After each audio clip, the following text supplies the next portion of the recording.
खेलें gathering relay. ये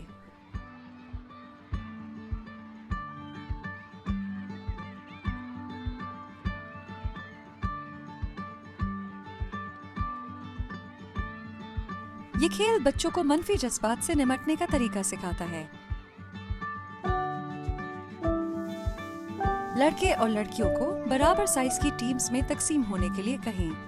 एक इब्तिदाई लाइन पर निशान लगाएं और बच्चों को अपनी टीमों में लाइन के पीछे खड़े होने को कहें। हर टीम से कहें कि वो प्ले एरिया की दूसरी जानिब चीजों का एक ढेर लगा दें। ये रिले रेस है। हर टीम में पहला बच्चा अशिया के ढेर पर जाए और एक चीज उठा ले और अपनी टीम के पास वापस जाकर वो आइटम अपनी टीम के अगले बच्चे के हवाले कर दे। पहली चीज अपने हाथ में पकड़े हुए दूसरा बच्चा ढेर पर जाए और वहाँ से दूसरी चीज भी उठाकर अपनी टीम में वापस आ जाए। ये तब तक जारी रहता है जब तक कि लाइन का आखिरी बच्चा तमाम अशिया को एक साथ हाथ में पकड़े हुए चले। रिले तब तक जारी है जब तक कि तमाम अशिया को इब्तिदाई लाइन पर वापस न लाया जाए। अगर खेल बहुत मुश्किल है तो अशिया के अंबार को इब्तिदाई लाइन के करीब रखें।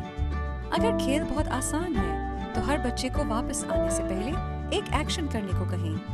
पूरे खेल में ये यकीनी बनाएं कि लड़के और लड़कियां यकसा तौर पर हिस्सा लेते हुए महफूज तरीके से खेल रहे हैं। खेल के बाद बच्चों से बातचीत करें कि मनफी जज्बात से कैसे निपटा जा सकता है।